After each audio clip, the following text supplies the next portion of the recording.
we're building a layer one blockchain focused on real world asset tokenization.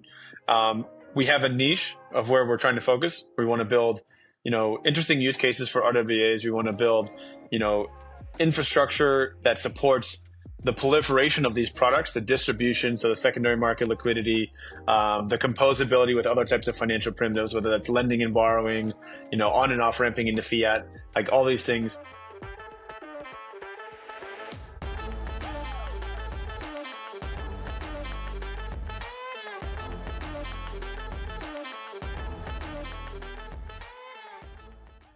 GM, and welcome to BlockHunters Voices Ep.7. My name is Joachim Vuju, and I'm your host for today. BlockHunters Voices is a platform where we explore the journeys, stories, and insights of blockchain innovators and leaders, as well as the technologies driving their projects. Today, we'll dive into GP's experiences, the vision behind Mantra, the future of blockchain technology, and some personal insights that have shaped his path. Welcome, JP. It's great to have you here. Thank you, sir. Appreciate it. And thanks for the support throughout the years. We're just talking off camera that, have been supporting since 2020. We just celebrated our 4th birthday this past Friday. So it's been quite a journey. Looking forward to, unpack it and obviously give some insights for what's ahead. JP, you've had a pretty diverse career, jumping between roles in fintech, blockchain, and education all over the world. I'd love to hear about your personal and professional experiences prior to crypto. Yeah, so I've pretty much been in crypto almost my entire professional career, I would say. Because even when I was at the bank that I worked at in Shanghai, I was doing fintech and blockchain related research for that institution. So pretty much my first job out of school, even though it wasn't a bank, was still blockchain related. So, I was just telling someone literally right before this call, got exposed into Bitcoin in 2013 when I was in college. Then did a master's degree in Germany and then another one in Shanghai. And then basically straight thereafter, went down the crypto rabbit hole full time pretty much. It's been a big part of my life. I'm 32. So, I've been exposed to it since, 2013. So over 33% of my life has been, crypto pilled. So it's definitely a big part of who I am. And I think that is definitely shows in Mantra as well. I mean, Mantra is basically my life. But you are already deep in some in the Web3 space before Mantra, working on projects like Soma Finance or ClubDAO. What was it first that kept your attention about blockchain? It got you hooked? Yeah, I mean, I think when I really got into it at first was probably 2015, 2016. And honestly, it was more a path about about fintech in general, because I was living in Shanghai, China at the time. This is when fintech was becoming really, really popular. This is when, people, for the first time in my life, I could see people like basically running their financial lives off the, out of the palm of their hand via their phone. This was when you could pay for things with WeChat Pay and Alipay and, do a lot of different financial activities in your phone. And I was just always drawn to this idea about like, why do you need to go to a bank? Why do you need to do all this stuff? Why is the bank closed on the weekends? What, these type of things. And, having that control in the palm of your hand was something that was really alluring to me. And obviously blockchain had that promise. Crypto had that promise. It hasn't completely transpired that way yet, but I do believe it will. And I think, the advent of DeFi and DeFi summer 2020, when we first launched Mantra, to now where, have different things like real world asset tokenization really coming to the limelight. You've seen a lot of these different technological advancements and also just like mind share or, mindset advancements that have happened as people get more comfortable with the technology, they get more comfortable with the industry. There's more regulatory frameworks around that have, all pushed towards that idea that you can run, your financial life out of the palm of your hand and it's all going to be in tokenized form. So that's like, for me, that's where Mantra is headed, and that's why we say our vision is to bring the financial economy on chain, because that's really what we're trying to do. We're trying to tokenize the world, bring as much things online, or from online to on-chain as possible, and building a robust financial infrastructure, both at the protocol level as well as the application level, is quite important for that. Before diving into Mantra, I want to briefly discuss the growing trend of RWA tokenization, which is a hot topic this cycle.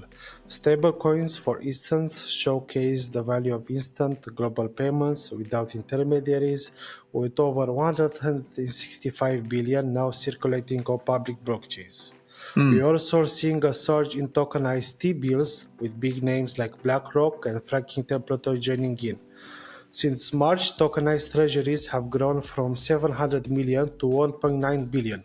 Could you share more insights into the RWA space? What other real assets might follow the stablecoins and T-bills on chain? Yeah, absolutely. I think we've definitely seen this year the first instances of retail adoption or retail product market fit for real world assets. I think at the institutional level, you've already seen a lot of interesting use cases achieving PMF. In the retail side, it has been driven by, of course, stablecoins absolutely have product market fit, but the average person wouldn't consider a stablecoin an RWA, even 100% it is an RWA. I think you're thinking of things more like financial products or real estate or collectibles or all different other types of things, right? Maybe even watches or, whiskey or wine or, stuff like that. Wine, another one. And in my perspective, where I see a lot of the interest that we're seeing is across things like real estate and bringing these type of asset classes on chain. These can be big numbers too, right? Like we announced a $500 million deal with MAG. We have bigger deals coming. That's one. Real estate is definitely a sector, but I think that is a nuanced sector. So maybe we'll talk about that a little bit more later. Fund tokenization, so financial products like private equity funds, private credit funds, VC funds, like these type of things, which are generally reserved for a small part of the population, I think have an opportunity to be democratized, fractionalized, as well as just given more breadth of choice for access to these types of products. And then I also think the other one that Mantra particularly focuses on is like anything that has a very emotional draw to it. So fan tokens, whether that's in sports or music or entertainment, like these type of things, IP, content related things. Those are the three ones that we focus on the most now, but you could literally tokenize anything under the sun. The tokenization part is the easy part, in my opinion. The two parts that are hard, creating a legal framework that transposes the legal rights in the real world to the tokenized rights or the token holders' rights. That's one challenge. And the other challenge is, how do we find liquidity? How do these things trade? Is there a secondary market? So that's something that we're working on as well, both of those pieces. And it is a case-by-case thing, and literally building out distribution networks, finding people who want to buy them, bringing liquidity on chain. Like these are all things that we're working on. And I assume the target for these fractionalized assets will be, countries like in Latin America or Africa, or countries where they don't have access to funds or ETFs and stuff like that, right? Yeah, so we tend to take a global perspective and global view on all of it. But we definitely have certain markets of interest, and we see that there's, larger opportunities for maybe a 0 to a 100, switch, or maybe a 10 to 100 switch than in more developed nations where, maybe it's just a marginal improvement rather than like a life-changing improvement, right? That doesn't mean that it's not important in the developed countries and developed markets, but it's not as like exponentially, improving your life. For me as an American, I have access to all these products if I wanted to, but it's a pain for me. Literally, it's just an absolute pain and a lot of friction involved because a lot of my wealth is digital. And, going and buying tokenized not even tokenized products, just pure ETFs or stocks or whatever would require me to sell crypto, move it to an exchange, move it to a bank, move to a brokerage. Yeah. And that's a multi-step process that is a pain, but I can actually access them if I want, let alone someone who has no access, right? So these are definitely things that we think about a lot. Great. Let's dive into a little into Mantra. For those who may not be familiar with Mantra, how would you describe its core mission and primary objectives in simple terms? What sets Mantra apart from other layer ones? Absolutely. So, as I mentioned kind of earlier, we are looking to kind of bring the world's financial economy on chain. So what does that actually mean? We're building a layer one blockchain focused on real world asset tokenization. We have a niche of where we're trying to focus. We want to build, interesting use cases for RWAs. We want to build, infrastructure that supports the proliferation of these products, the distribution, so the secondary market liquidity, the composability with other types of financial primitives, whether that's lending and borrowing, on and off ramping into fiat, like all these things. And we're really heavily focused on just that. That doesn't mean that there couldn't be use cases for gaming or, metaverse or all these other things, but our focus is asset tokenization. And I think that's the differentiator. So, we are 100%, 110% focused on that use case. And I think the other part of it that's unique is, we are both focusing on the protocol layer, which is the chain, and the application layer, which is where people can distribute products, where they can trade, where they can invest, where they can stake, they can lend, they can do all these different things. With the idea that, we're seeking regulatory licensing, we're getting regulatory approvals. These are things that take time, they take money, they take, connections and network, patience, and it's not possible to just fork a license. You can fork code, you can't fork a license, right? So I say that a lot, and I think that's a big differentiator as well. And when did you decide to switch from Mantra DAO to the Mantra that is today? So we initially announced a kind of like, I don't know if you want to call it a rebrand, but a slight tweak from Mantra DAO as the one catch-all for everything to a more simplified mantra. And within that mantra, we had the DAO, we had chain, we had finance, we had a few different other things. We've really, during the bull market, really focused in and just made mantra really specifically about the chain itself. We do have Mantra Finance, which is the regulated entity that will have, some of the exchange products and different things. But actually that will be undergoing a rebrand and will be, basically separated a little bit. So Mantra, we want people to focus when they know Mantra, it's just the chain. And it's the chain for asset tokenization, basically, for RWAs. Going back to the compliance, how does Mantra handle the compliance concerns, and what unique benefits does its layer one blockchain offer to both everyday users and large institutions? Sure. So, I think it's important to kind of understand that, in our opinion, regulatory enforcement happens at the application layer, not the protocol layer, unless you're selling tokens. If you're selling tokens, then that could be a protocol layer area for regulatory enforcement. So as long as your token is not a security, when you're selling it, you're not selling it to US persons, like generally you're going to be doing it the right way. So like Mantra's L1 is a Swiss association, for example. And obviously, the Ohm token is already in existence, from before on Ethereum. We'll be migrating to mainnet. In terms of the compliance modules that we've created, we've got a few things that are, enabling users to both interact on the permissionless side of the network, as well as a permissioned area. The permissioned area is kind of like a walled garden. So when you're in it, you can interact with the different, more regulated products, but you can very simply go back and forth between, the permissionless area with the same wallet that's where you'd be interacting with the permissioned layer.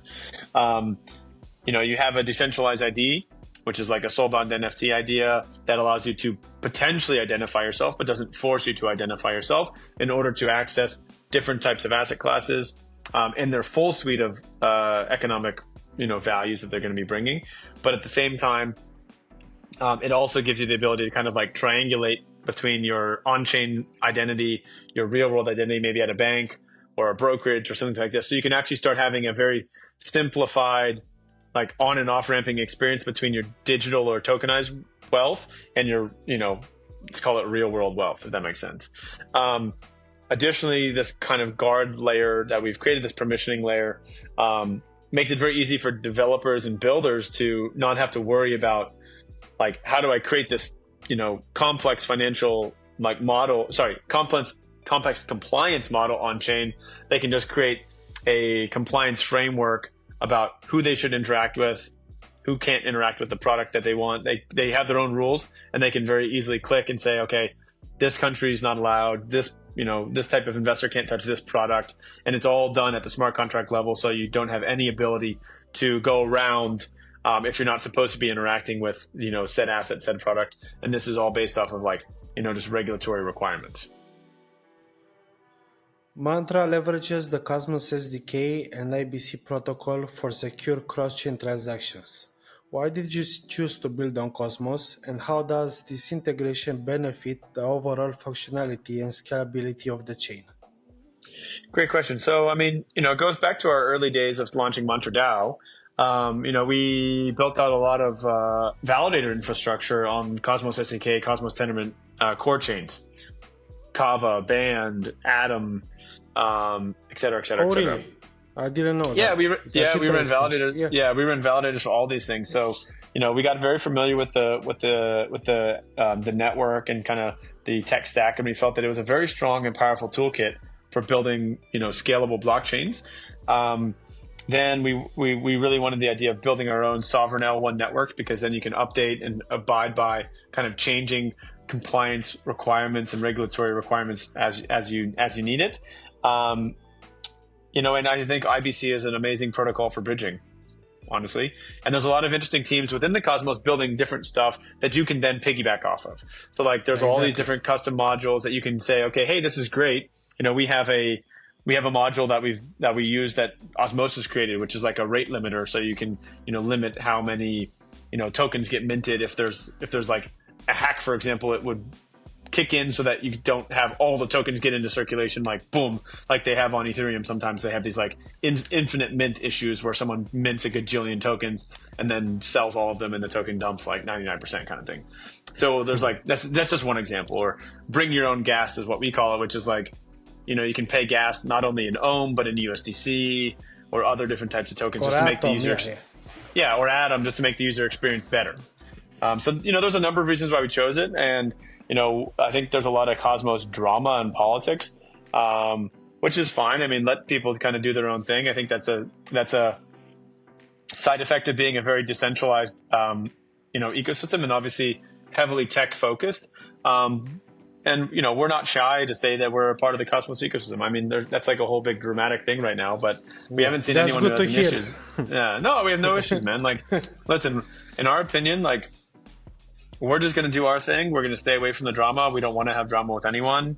We want to be friendly with people, respect others and they'll respect you, kind of thing. And, we're just going to do our thing. And, I think the other thing that I like about the Cosmos ecosystem, just more philosophically, is there's been proven cases where a Cosmos chain, Luna, for example, has become one of the biggest chains in the world. It was a top 5 coin. Right. And, we have that ambition as well.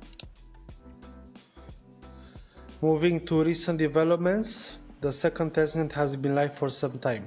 How has it performed so far? What challenges have you faced and how did you address them? And there are any other additional insights that you can share? Testnet's been honestly great. We've had a crazy amount of uptake. We've already started announcing some RWA deals, like the Ondo deal, where we have a USDY chakra pool where people can deposit basically on Ethereum and Base, and then get mainnet tokens later. So they're connecting their Ethereum wallet with their Cosmos wallet. So we've already had a really strong uptake of products like that, helping to make TVL today that will then come onto mainnet later. We've had a number of different dApps being deployed, and they'll come out post mainnet. We're really excited for mainnet launch, which will just be coming in the next couple months. Obviously there's a big Genesis drop, questing kind of karma points leaderboard system that people can interact with and earn a pretty substantial amount of Ohm tokens. So it's really been a strong uptake so far. I guess we're all focused on mainnet, to be honest. I'm like, my whole focus is mainnet now, just because it's literally right around the corner. A lot to do. What are the key milestones and goals for Mantra in the next 6 months? Well, okay, a couple. We won our license from Vara, which is imminent. Fingers crossed. We want to launch the mainnet. Big one. We want to continue to build out some more ecosystem projects on the chain, build out a robust financial ecosystem. These will start doing airdrops to, Ohm stakers, which will be really good. We have a bunch of people who are going to be doing this, by the way, a bunch. I think in 6 months as well, like, we want to announce bigger RWA partnerships, broaden our range of different asset classes that we're bringing on chain, and start actually being able to distribute these products. So we have a number of interesting endeavors that are going to be coming, which we're pretty excited about. Do you foresee large funds onboarded on Mantra in the near future? They've already onboarded, so yes. Yeah. Just not been announced yet. Okay. That is good to know. Yeah. I mean, literally as big as it can come. I mean, massive. Looking 5 years ahead, how do you think blockchain tech will evolve, especially with regulation and real-world asset tokenization? What role do you see Mantra playing in this future? I mean, I think it'll just become the way that people transact and interact with financial products. It'll all just be in tokenized form. They may not know that it's in tokenized form, but it's like back what I said in the beginning of the conversation, right? Like, they'll be interacting with their phone or maybe with their computer, but the piping, the rails will all be blockchain rails. They won't know that they're interacting on chain. I think over time, the user experience will become so just standard that you won't even know you have keys. You won't even know that you're using gas. Like, all these things will just be abstracted away, which will be a very good experience for the end user. But with the ability to have self-custody, to have disintermediation of certain middlemen, reducing fees, reducing, some of the complexity that these kind of like closed loop Web 2 systems have. And I think we'll play a leading position in that, full stop. I mean, we want to be the leading RWA player, period. I want to switch a little to JP's world right now, because you obviously are a very disciplined guy, and I'm very curious what habits or practices have you implemented to reinforce discipline in your both professional and personal life? To reinforce discipline. It's a great question. I mean, I'm pretty self-disciplined. And I'm definitely a workaholic just by nature. I'm absolutely a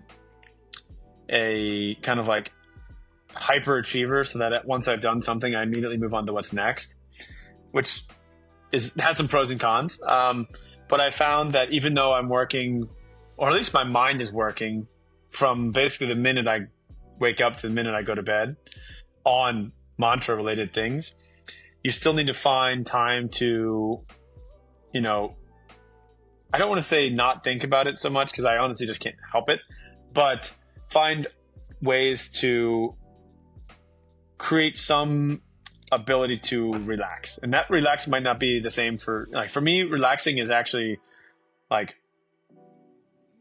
going to the gym, or, going for a drive, or spending time with my wife and my dogs. But at the same time, I'm still thinking about stuff at the end of the day. Like, I'm still be answering thinking about Mantra. Yeah, to be honest. I mean, I can't really turn it off. And, I think just naturally, it actually just comes natural to me. So I don't really have to try. I have to try hard not to work. Because that's, I mean, legitimately, that's the, otherwise I just do it constantly. Because I like it. I mean, I enjoy it. It's my life, right? So like, if you enjoy what you're doing, then you would want to seek more of it. And as long as you can find ways to rest enough, and for me, resting might just be, it could take a number of different forms, but it's not ever switching off totally. That would be actually that'd be very stressful. Can you switch up like for 2 weeks? Did you do that at some point in time? I would hate it. No, Yeah, I no way. assumed. Yeah, not possible. Seriously, not possible. Yeah. How do you prioritize your mental health in your daily life, and what practices have been most effective for you? I mean, that's a great question. I think for me, like still finding the time to like I eat pretty healthy when I'm in Hong Kong. Like I travel a lot. I travel all the time. I'm traveling again tomorrow. I just got back from Istanbul. I'll travel next week again, and the week after. When I'm in Hong Kong, I'm very just like I have my routine. I do my meal plan, so I just have like healthy food ready for me.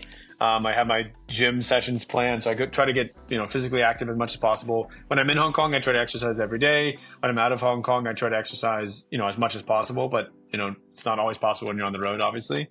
But at least some, and it's about finding that balance. That's obviously been really good. And then another thing that's been helpful for me is I do like CEO and executive coaching, and that's been a really really big thing for me to kind of think through things, and get some perspective on life and business, and just have someone to talk to, honestly, because it is cliche. You can talk with the wife, right? Well, you can, but it's not the same as like having at the end of the day, I think it's very important to pay for someone who has an unbiased opinion, because their job is to just listen and to give you, not even give you advice, help you figure out what you need for yourself. A good coach will be someone who does that, not like tells you what the right answer is. You have to figure it out for yourself. And I'm very fortunate that I have a very, very, very good coach I've been working with for a little bit over a year and a half now. And I, cherish the time. I mean, I literally have I will wake up at 5:30 tomorrow to go to coaching session at 6 before I go to the airport, because, even though it's a 6 to 7:30 kind of thing, for me, that's a very valuable use of time for me. And it's something that, I think is worth every penny. Of course, I'm very curious. Why did you choose to move in Hong Kong? Because you obviously travel all around the world, but you choose to live in Hong Kong. Why? I just like the life here. I mean, have you ever been? No, to Hong Kong, no. Yeah. Hong Kong's a great city. I mean, it's a very international city. You have the hustle and bustle. It's definitely a rat race. Like, it's a grind you up, spit you out type of city. Similar to New York. Like, it doesn't take any prisoners. It's expensive. It's a crazy big city, honestly. But it also has the ability to go hiking. It has, water. You can go to the beach, like all within this kind of very close, radius. Proximity. Which is great. So, I just like the lifestyle here. I've been able to find and build a very comfortable life, at the same time having a very uncomfortable lifestyle for most people. So, like, most people would hate my life. And what I mean by that is not that they wouldn't hate because it's a never turn off type of thing. So, being on the road all the time, being constantly thinking about this, being constantly under like what most people would feel is very, very stressful type of situations. For me, it's just normal. To be able to have your routine, be able to have your, the way that just like you can kind of slip in and slip out very easily. It just works. And, I'm very comfortable here. How do you confront and overcome your fears? Great question. I've never really thought about it in a response, but I would say my mentality is you just have to fucking do it. I mean, there's no other option. No, there's no other option. And, like, you might be scared of something because you haven't done it before. You don't know what the outcome may be, but then you've done it before. Then once you've done it and it sucked, you got through it and you're like, okay, well, I didn't enjoy it, but I know I can get through it. So you can do it again the next time. And you're going to consistently have these, opportunities in life and in business and in entrepreneurship and in crypto. And just kind of taking those head on and just doing it. Honestly, you just got to fucking do it.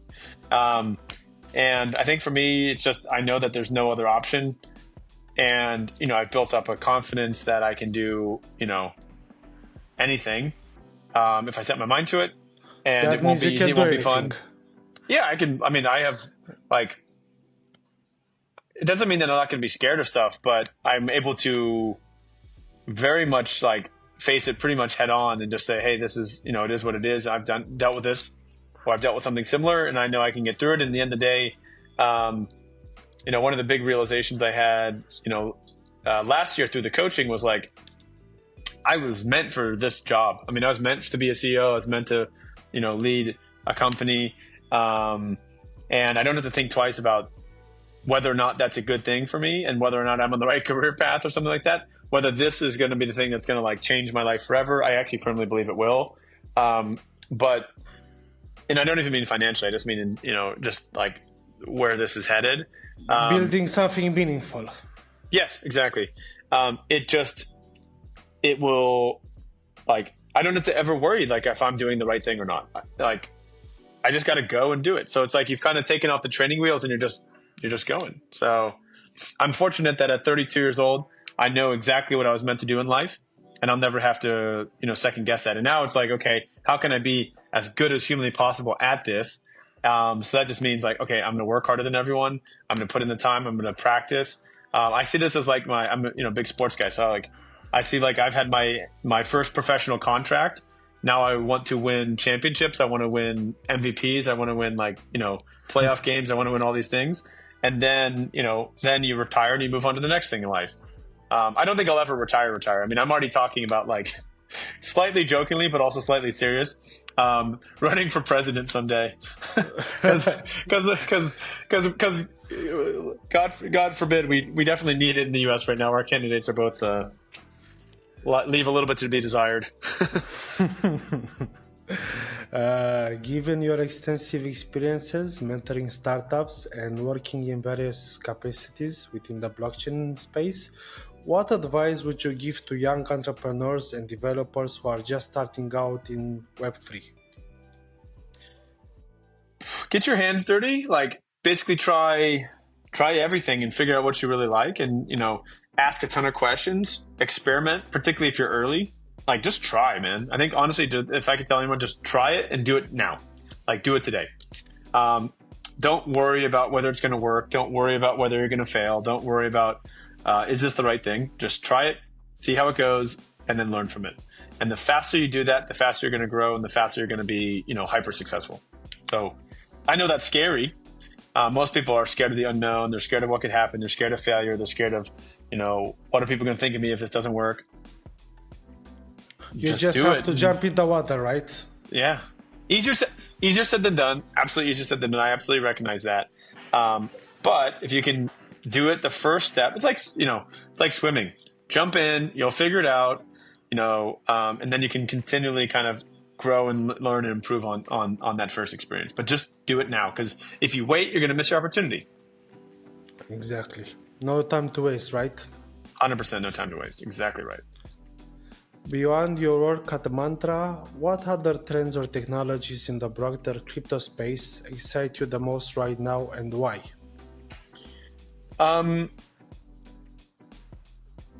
Yeah, I mean, it's funny. I don't trade. I don't I do like angel invest into stuff, but mainly just because it's like for a relationship, or just because. It's not for making money, to be honest. It's, if anything, sometimes it's annoying because I have to track everything, or the team has to track stuff. But I would say the thing that's most interesting for me now is actually still relevant to us, which is like this idea about account and kind of chain abstraction, key abstraction, these type of things, which will be heavily focused on improving the on-chain user experience. So anything that's about on-chain user experience improvement, that's kind of interesting for me. What's the most surprising lesson or challenge you faced in your career that you didn't see coming? Woof. It's a very good question. The most challenging thing I've never seen coming. I mean, there's like a new thing every week. There's a new thing. Maybe this is like very broad because I don't think there's a specific thing, honestly. Very broadly speaking, I would say I didn't really know at the time when I started that honestly, I'll never be able to live a normal life again. Who needs a normal life? Not me. But what I mean by that is like, once I kind of went down this rabbit hole of entrepreneurship and found that it was really kind of like the thing that excites me the most, which again is a good thing. But now I can't really turn off. It is challenging to maintain personal relationships. I'm married. I have a good, good relationship with my wife, but it is a hard thing because I'm on the road all the time. I'm working all the time. Time is my greatest resource, or maybe my most scarce resource, because just there's so many people who want my time at any given time, and being able to kind of turn off, being able to kind of step back is just something that doesn't really work anymore for me. So there's no just going home in the evening and watching a movie on a weeknight or playing video. It just doesn't I go home, I have dinner, and then I work until I go to sleep.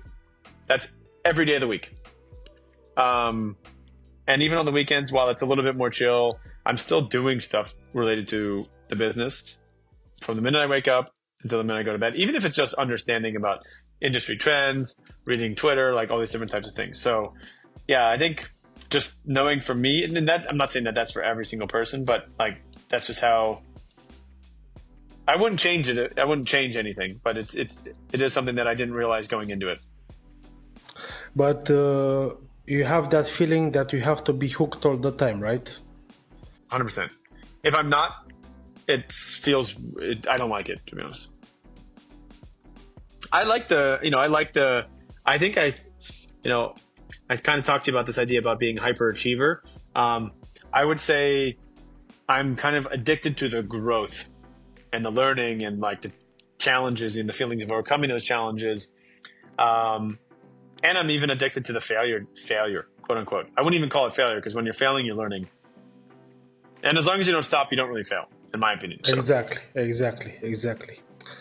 JP, before we wrap this up, do you have any last thoughts or messages for the community? Yeah,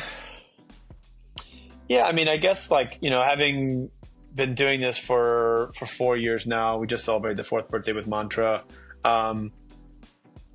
It's been a crazy experience, lots of ups and downs, particularly those who've been with us from the early days. And at the same time as it's gone incredibly fast, it's still gone very, very slow in certain instances. And the opportunity to kind of build Mantra is just something I don't take for granted. I'm very happy that we've been able to, sustain for 4 years, and happy that in our 4th year we're as strong as we've ever been. And, our trajectory is extremely bright. Our opportunity in front of us is immense.